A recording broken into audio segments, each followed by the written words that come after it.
Un saludo fraternal a todos aquellos que nos acompañan por primera vez. Son bienvenidos. Que el Señor hoy haga una obra grande en sus vidas también. Y puedan gozarse junto con nosotros en la obra de Cristo Jesús el Señor. Seguimos nuestro estudio expositivo y consecutivo de la palabra del Señor en Colosenses capítulo 1. Abran sus Biblias en Colosenses capítulo 1. O sea, la carta a los Colosenses capítulo 1 versículo 24. Vamos a leer la palabra de Dios, vamos a explicar la palabra de Dios y vamos a aplicar la palabra del Señor a nuestras vidas. Dice así la palabra del Señor: ahora me gozo en lo que padezco por vosotros y cumplo en mi carne lo que falta de las aflicciones de Cristo por su cuerpo, que es la iglesia, de la cual fui hecho ministro según la administración de Dios que me fue dada para con vosotros, para que anunciase cumplidamente la palabra de Dios, el misterio que había estado oculto desde el siglo y edades, pero que ahora ha sido manifestado a sus santos, a quienes Dios quiso dar a conocer las riquezas de la gloria de este misterio entre los gentiles, que es Cristo en vosotros, la esperanza de gloria, a quien anunciamos, amonestando a todo hombre y enseñando a todo hombre en toda sabiduría, a fin de presentar perfecto en Cristo Jesús a todo hombre, para lo cual también trabajo, luchando según la potencia de Él, la cual actúa poderosamente en mí. Amén. ¿Cómo decimos a la palabra del Señor? Amén.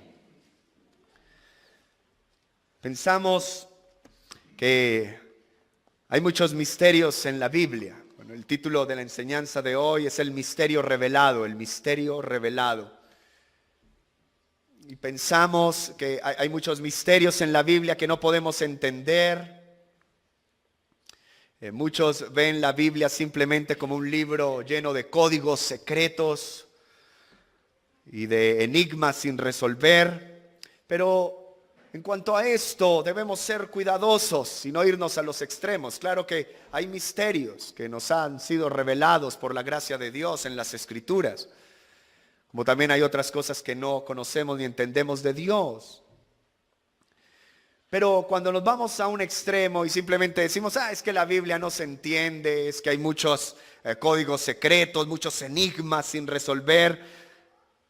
Hermanos míos, Iglesia del Señor, amigos que nos acompañan, debemos ser cuidadosos con este tipo de apreciación. Porque si todo lo metemos en una misma bolsa y decimos que la Biblia es un libro difícil de entender, nosotros caeríamos en un peligro, y es que lo que no se entiende bien tampoco puede aplicarse bien. Lo que no se entiende bien no se puede aplicar bien. Si tú dices no entiendo la Biblia, pues no vas a aplicar bien la Biblia, no vas a aplicar bien la palabra del Señor. Y esta es la mayor dificultad que tienen muchos hoy para obedecer la palabra de Dios, para aplicar en sus propias vidas la palabra de Dios. Simplemente dicen no la entiendo. Es un misterio, no lo entiendo. Y muchos no entienden o no se esfuerzan por entender que eso es otra cosa, o no les interesa entender. ¿Cuál será tu caso? No entiendes, no te esfuerzas por entender, o no te interesa simplemente entender. Y es precisamente el apóstol Pablo diciéndoles a los creyentes de la iglesia en Colosenses, allí en el versículo 27, que su mensaje tiene un misterio.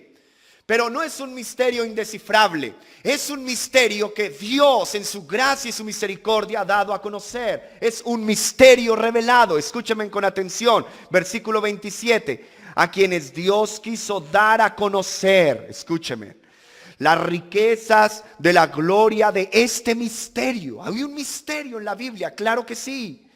Entre los gentiles, entre aquellos que no eran judíos, aquellos que no pertenecían al pueblo judío. ¿Cuál es ese misterio entre los gentiles? Que que es Cristo en vosotros, la esperanza de gloria. Ese es el misterio. Efectivamente había un misterio, que como les dije, por la gracia de Dios había sido revelado. Una verdad que había permanecido oculta, pero que ahora les ha sido revelada a los creyentes en el Nuevo Testamento. ¿Qué es un misterio? ¿Cómo se define un misterio? Bueno, un misterio puede ser una persona o una verdad que hubiera permanecido desconocida si Dios no lo hubiera revelado. Un misterio es algo que permanece oculto, que permanece escondido, si Dios no lo hubiese revelado. Ese sería un misterio. Pero acá hay un misterio que a Dios le ha placido revelarlo. Dios en el Antiguo Testamento predijo la venida del Mesías, la venida del Cristo. Y esta verdad incluye el misterio de Dios encarnado. Es un misterio glorioso y es un misterio revelado. Pues en Cristo Jesús, dice la Escritura, habita corporalmente toda la plenitud de la deidad. Y que los gentiles también participarían de la salvación del Señor. Era un misterio que Dios estaba ahora revelando a los gentiles, a los que no eran parte del pueblo. Todo este misterio estaba siendo revelado ahora por la gracia de Dios. Pero eso no para allí, aún hay más. Había más del misterio revelado. Y es lo que acabamos de leer en el versículo 27. El misterio revelado aquí es que el Cristo viviría en cada miembro de su iglesia redimida. Esto es glorioso. Miren la Escritura. Este misterio entre los gentiles, que es Cristo en vosotros. Cristo en vosotros. Ese es el misterio que Dios ahora le ha placido mostrar, sacar a la luz, sacar de donde estaba escondido en tiempos pasados. Que el Cristo viviría en cada miembro de su iglesia redimida. El misterio glorioso que ha sido revelado es que los creyentes, tanto judíos, escúchenme, como gentiles, poseen ahora la riqueza extraordinaria de la presencia de Cristo Jesús en sus vidas.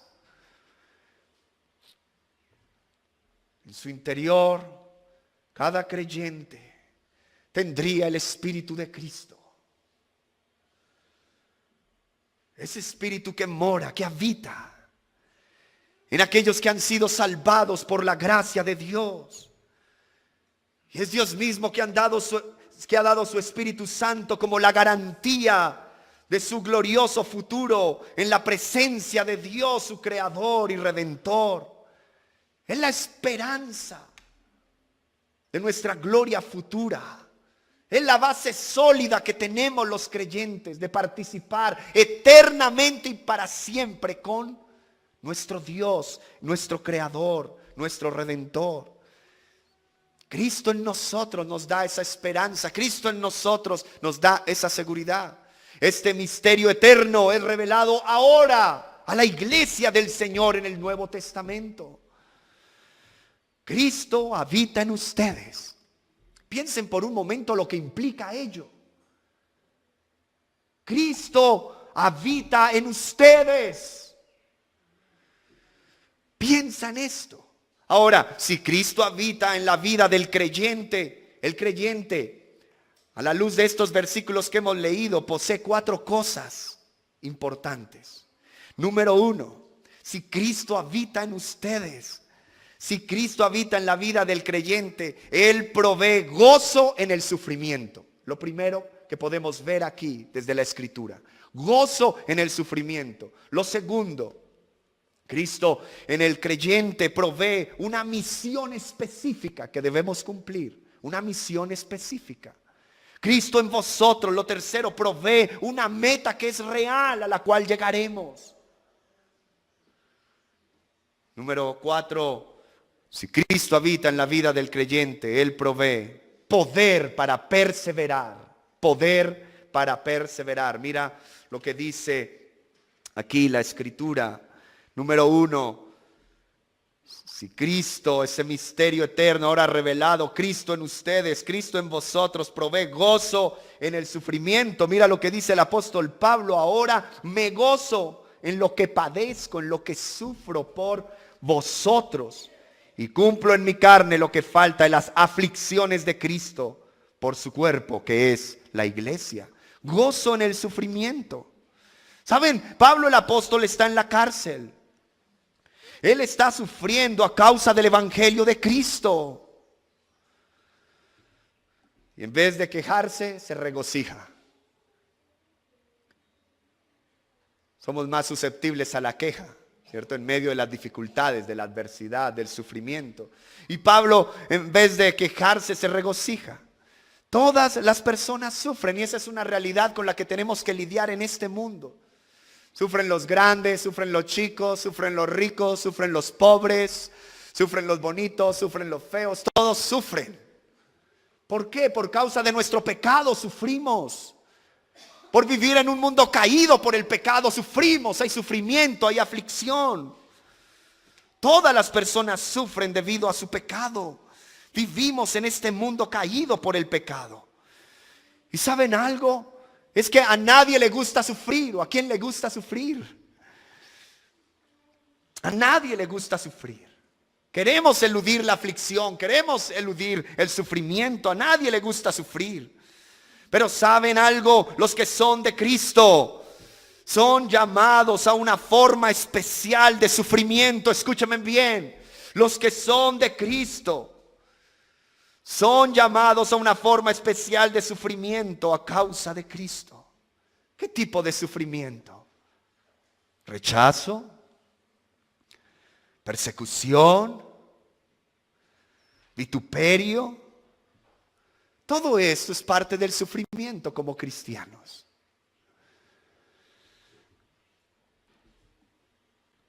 A veces por ser cristiano la familia empieza a rechazarnos. Son las personas que tú más amas. El esposo empieza a rechazar a la esposa porque es cristiana o viceversa. Las familias, los grandes amigos. Empieza a haber rechazo, empieza a haber persecución. Empieza a haber vituperio, a hablar mal de ti, a denigrar de ti, a calumniarte. Y eso trae sufrimiento. Pero Cristo que habita en ustedes trae gozo en medio del sufrimiento.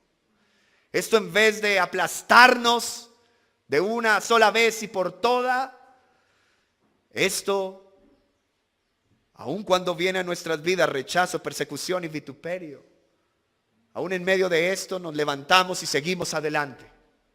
No importando lo que digan, no importando lo que venga, seguimos adelante, puestos los ojos en Jesús, autor y consumador de la fe.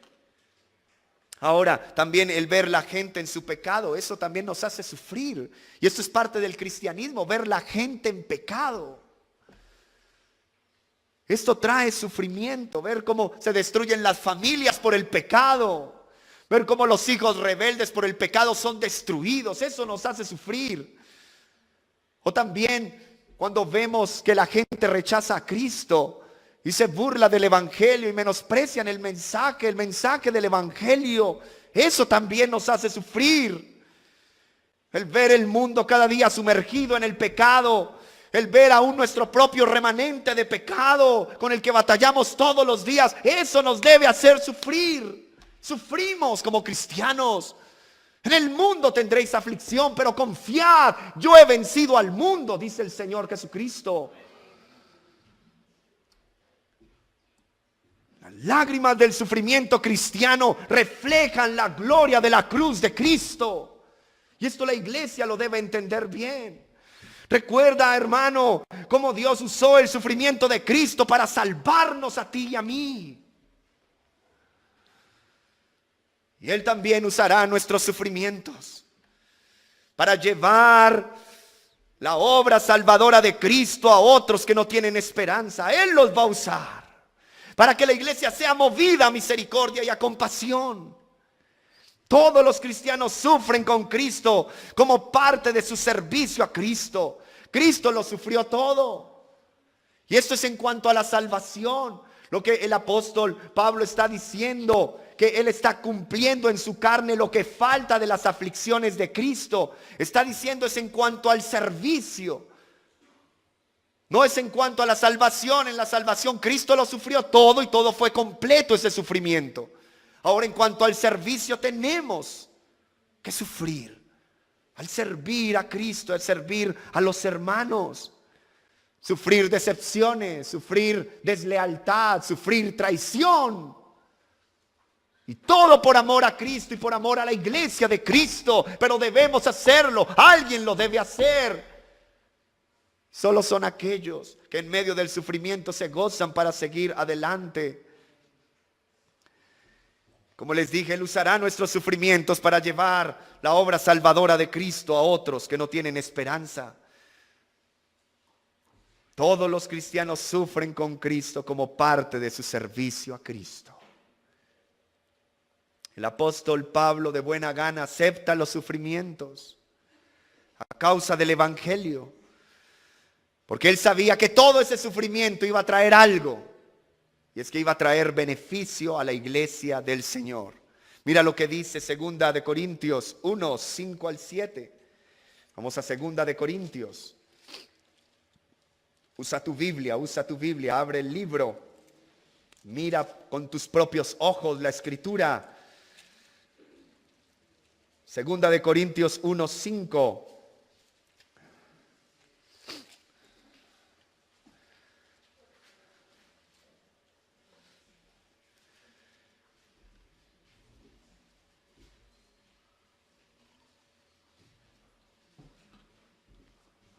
Porque de la manera que abundan en nosotros las aflicciones de Cristo, que abundaban para los servidores de Cristo, las aflicciones, así abunda también por el mismo Cristo nuestra consolación. Pero ¿qué sucedía con esas aflicciones que unos padecían? Los otros recibían consolación. Pero si somos atribulados, es para vuestra consolación y salvación. O si somos consolados, es para vuestra consolación y salvación, la cual se opera en el sufrir las mismas aflicciones que nosotros también padecemos.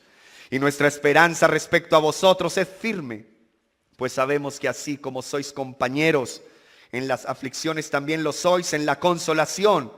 Porque, hermanos, no queremos que ignoréis acerca de nuestra tribulación que nos sobrevino en Asia, pues fuimos abrumados sobremanera más allá de nuestras fuerzas, de tal modo que aún perdimos la esperanza de conservar la vida. Pero tuvimos en nosotros mismos sentencia de muerte para que no confiásemos en nosotros, sino en Dios que resucita a los muertos, el cual nos libró y nos libra, y en quien esperamos que aún nos librará de tan gran muerte. Amén. Así como abundan las aflicciones de Cristo en nosotros, así abundan también por el mismo por el mismo Cristo nuestra consolación. Entonces Pablo, que experimentaba persecución, odio, menosprecio, ¿saben? Lo que iba dirigido a Cristo lo empezaba a recibir sus servidores, su iglesia. ¿Saben? Los enemigos de Cristo, a pesar de que le dieron muerte a nuestro Señor Jesucristo y muerte de cruz, aún en su apetito insaciable de hacerles daño, no paraban. Y querían destruir todo lo que dijera Cristo, lo que oliera a Cristo, lo que oliera a iglesia cristiana. Querían destruirlo los enemigos del Señor. Así encauzaban su odio hacia los que predicaban el evangelio. ¿Saben? Ya Jesús mismo físicamente no estaba para sobrellevar esa persecución y seguir llevando ese sufrimiento, pero su iglesia es ahora la que sufre la adversidad en su lugar. Cristo ya no está físicamente, pero físicamente está su iglesia. Y ahí es donde los enemigos de la cruz, los enemigos de Cristo, encausan su odio hacia los que predican el evangelio. Y fue en ese sentido que Pablo cumplió lo que faltaba de las aflicciones de Cristo. Y es lo que la iglesia vive. Jesús dijo, si al padre de familia llamaron Belcebú, ¿cuánto más a los de su casa? Y seréis aborrecidos de todos por causa de mi nombre. Jesús también dijo, si el mundo os aborrece, sabed que a mí me aborreció antes que vosotros. Mas todo esto os harán por causa de mi nombre, porque no conocen al que me envió.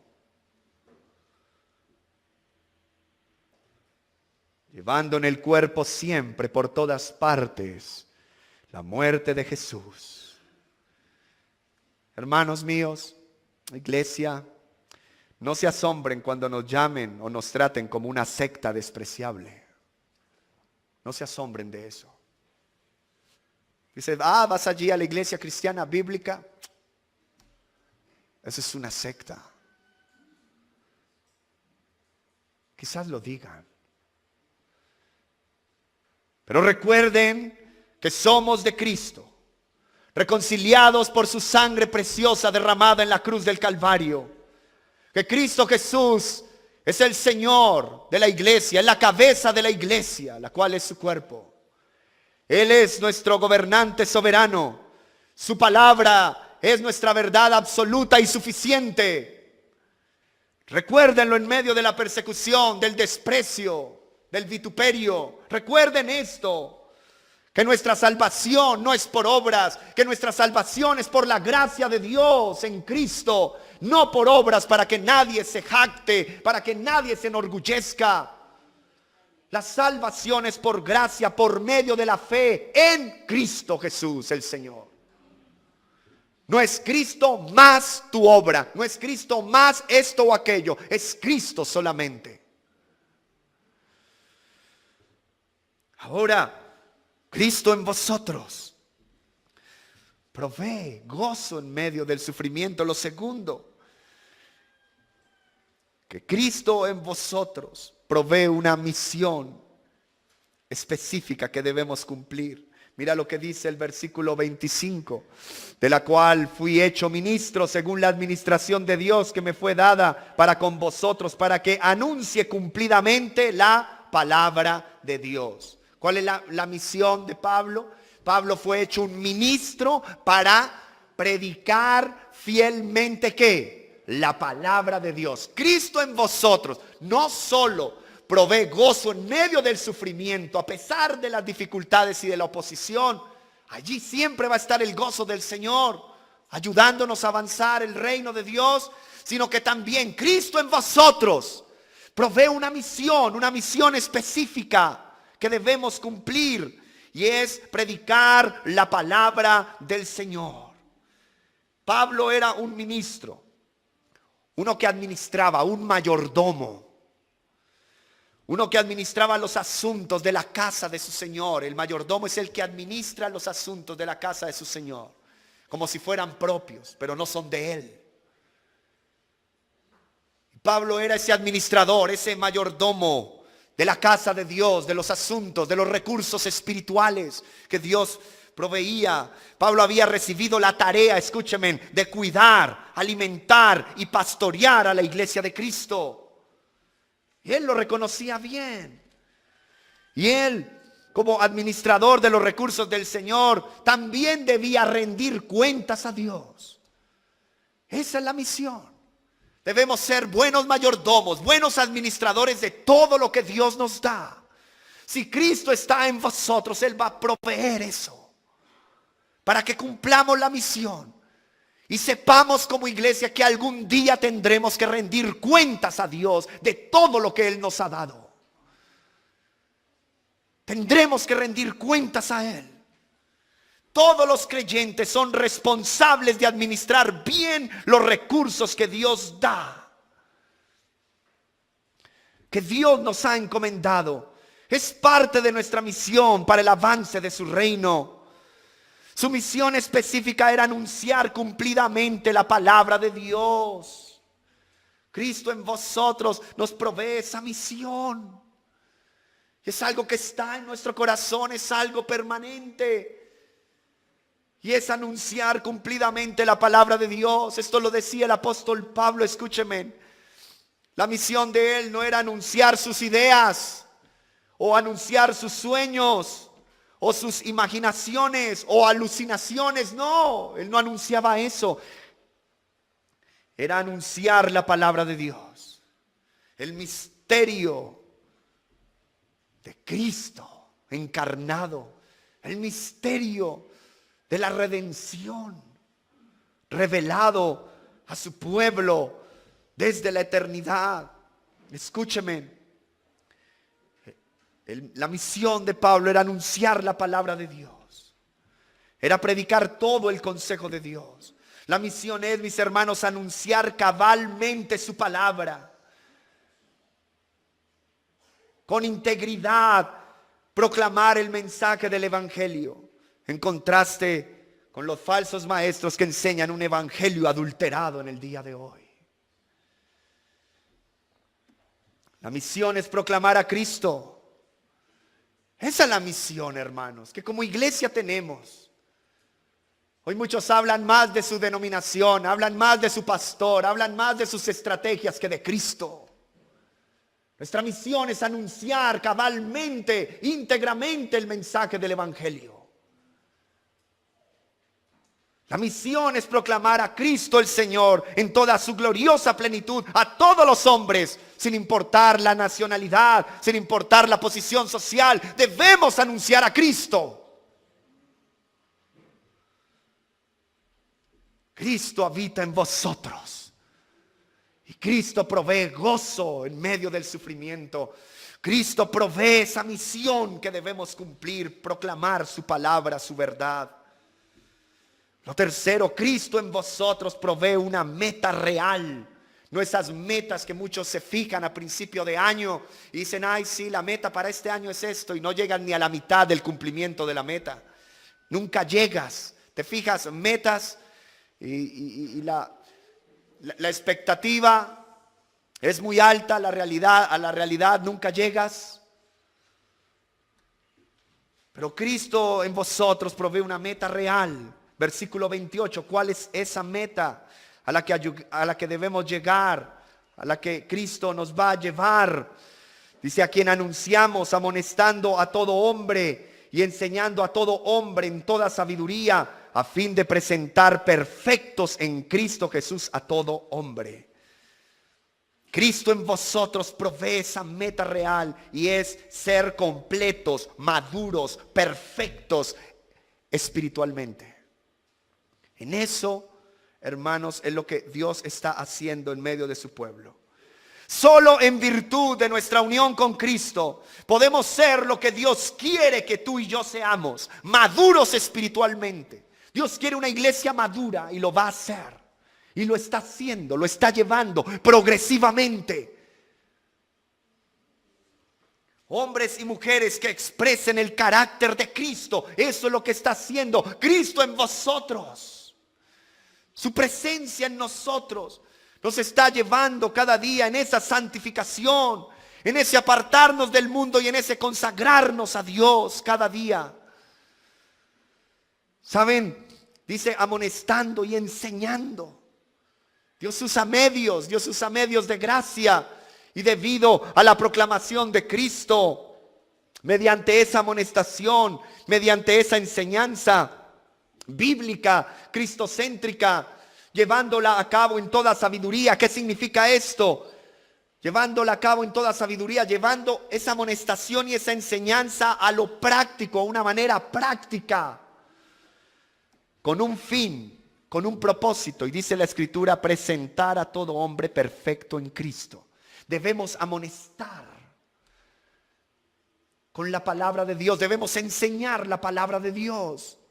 Debemos en toda sabiduría, de una manera práctica, llevar estas verdades a cada uno de nosotros para ponerlas en práctica. Con un fin, con ese propósito, presentar a todo hombre perfecto en Cristo. Todos los que creen en el evangelio serán perfeccionados. Quizás tú digas, pero no lo soy ahora, pero lo estás siendo. Y tu ideal debe ser llegar a esa perfección. Un cristiano nacido de nuevo anhela ser perfecto como vuestro Padre Celestial es perfecto. Aunque estamos en ese proceso, aún no lo somos, pero llegaremos y será una meta cumplida, será una meta real a la cual llegaremos. Ser perfectos en Cristo, por su evangelio, por su palabra, por su obra en nosotros. Amén. También Cristo en vosotros, ese es el misterio revelado. Cristo en ustedes, Cristo habitando en ustedes. Provee gozo en la adversidad, provee una misión en sus vidas. Cristo en vosotros, Cristo habitando en ustedes, provee una meta, ser santos como Él es santo, ser perfectos como Él es perfecto. Y provee lo cuarto, Cristo en vosotros, Cristo habitando en ustedes, provee el poder para perseverar, provee el poder en medio de la lucha. Mira lo que dice la escritura, el versículo 29. Para lo cual también trabajo, luchando según la potencia de Él, la cual actúa poderosamente en mí. Para lo cual también trabajo, luchando. Él trabajaba, Él luchaba. ¿En sus propios recursos? No. Sino según la potencia, el poder de Dios, de Cristo, la cual actúa poderosamente en mí. Cristo en vosotros provee el poder en la lucha. Pablo trabajaba hasta el cansancio y el agotamiento. Aún nosotros no sabemos qué es eso, hermanos. Muchos ministros aún no logramos entenderlo. Nos falta trabajar más hasta el cansancio, hasta el agotamiento. Debo trabajar tanto que llegue el día que me quede hasta dormido acá en el púlpito, predicándote. Pero no me voy a quedar dormido. Tú dormirás, yo no. Pablo trabajaba hasta el cansancio. Pablo trabajaba hasta el agotamiento. Pablo se esforzaba para servir y honrar a Dios con todas sus fuerzas. No olvides el mandamiento. Amarás al Señor con toda tu mente. Y no solo con toda tu mente, sino con todo tu corazón. Y no solo con todo tu corazón, sino también con todas tus fuerzas. Y él trabajaba. Y él se esforzaba por servir y honrar a Dios con todas sus fuerzas. Saben, trabajo siempre se refiere a ese esfuerzo constante hasta el punto de quedar exhausto. Pero era el actuar de Dios quien actuaba en el interior de Pablo. Era el actuar de Dios quien actuaba en el interior de Pablo. Su fortaleza, la fortaleza de Dios, era comunicada a Pablo. Su fortaleza se la comunica el Señor. En aquel en quien Pablo confiaba, en aquel a quien Pablo servía. Él se la comunicaba. El poder para trabajar en la obra nos la da el Señor. No somos nosotros. No es por nosotros mismos, no es por nuestro propio esfuerzo. El poder para trabajar en la obra. Aquel que no ha sido llamado a la obra. Aquel que no ha sido regenerado en su corazón por el Espíritu Santo. Aquel en quien Cristo no está habitando. No podrá servir en la obra, no podrá servir en los planes del Señor. Porque el poder para trabajar en la obra, el poder para luchar, el poder para perseverar, para resistir, está en Cristo en vosotros. Es la única forma para trabajar para la gloria de Dios. Es la única forma para luchar y seguir luchando, hermanos. Para perseverar, para resistir la prueba, para resistir la tentación, para tener fe. Todo eso proviene de Dios, viene de Dios. Hoy hay un debate del cristiano que se suicida, si es salvo, si no es salvo. El cristiano pobrecito, abrumado por su situación, no puede seguir más, pobrecito, le faltó fe y se pegó un tiro, se suicidó. Pero ese termina siendo salvo. Escúcheme en esto. ¿Acaso no han leído la Escritura? ¿Acaso no han pensado de lo que significa Cristo en vosotros? ¿Qué clase de fe proporciona Cristo en vosotros? Dígamenlo. Díganme los grandes teólogos que debaten eso, hermano. ¿Qué clase de fe provee Cristo? Si la fe viene del Señor, la fe no es producida por el hombre. La fe que produce Cristo en vosotros, escúchenme, en cristianos, es una fe inquebrantable. Inquebrantable. Pueden estar apuntando a nuestra cabeza en este momento y nos digan decir una herejía o nos pidan retractarnos de nuestra fe en Cristo. ¿Saben algo? En ese momento la fe inquebrantable que Cristo ha provisto no faltará.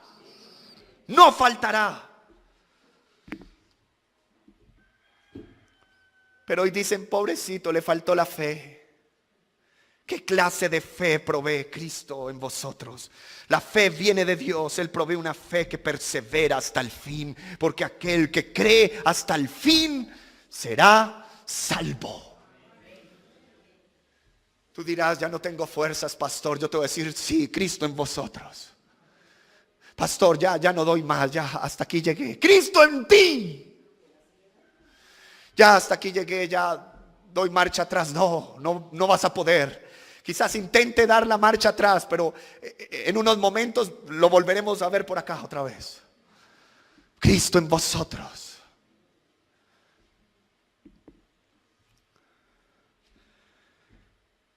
El poder para trabajar en la obra, el poder para luchar, el poder para perseverar, el poder para resistir la tentación y la prueba. El poder para tener fe inquebrantable viene de Dios y es algo que hace Dios en y a través de ti. Hay una batalla resuelta contra Satanás y sus huestes. ¿Sabe? Alguien que lo sabía bien era el apóstol Pablo. Con esto voy terminando mi introducción. Con esto voy terminando. Había una batalla resuelta contra Satanás y sus huestes. Y Pablo lo sabía. ¿Saben? La vida del apóstol Pablo es maravillosa. Nos deja ver mucho de la gloria de Dios y de la fe que provee Dios. Pablo supo lo que significaba lidiar contra el fanatismo que había entre los tesalonicenses. Él supo también lidiar contra las disputas, la fornicación, la inmoralidad, las demandas entre hermanos que había en la iglesia de los Corintios. Y ahora, como si fuera poco, su encarcelamiento.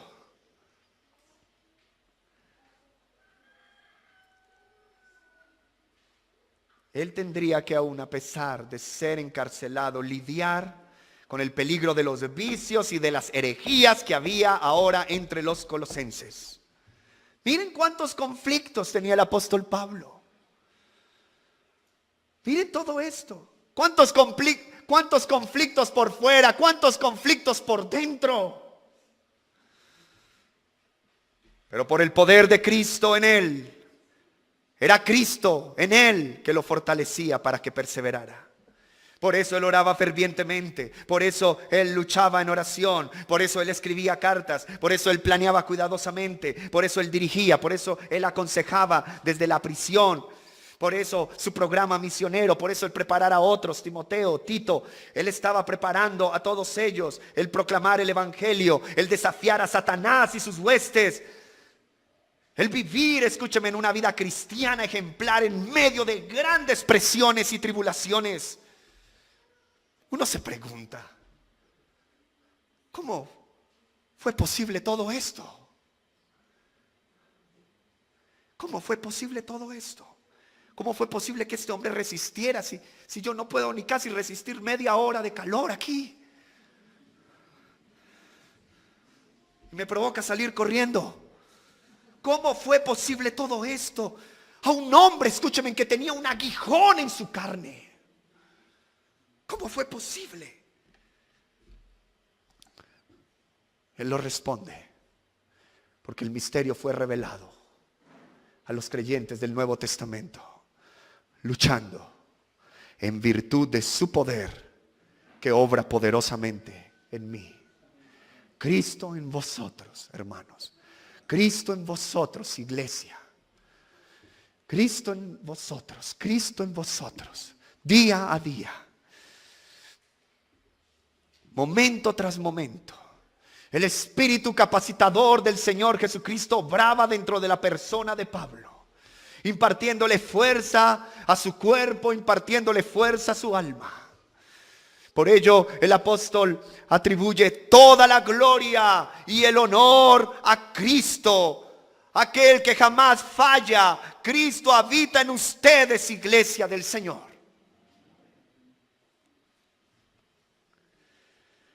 Que en el sufrimiento el Señor sea tu paz y tu gozo. Cristo en vosotros, la esperanza de gloria. Que en la debilidad sea su inmenso amor nuestro poder. Cristo en vosotros, la esperanza firme de la gloria. Cuando las tormentas de la vida cesen,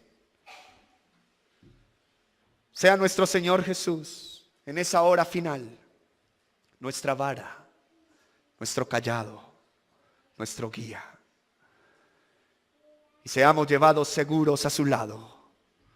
Cristo en vosotros provee todo esto y aún más, porque Él es la esperanza de la gloria de su pueblo. Oremos. Cristo, tú provees todo esto y aún más. Tú eres la esperanza de gloria. La base firme de nuestra esperanza está en ti. Ayúdanos en los momentos de debilidad a creer esto y a vivir en esto, Señor. Te lo pedimos en el nombre de Jesús.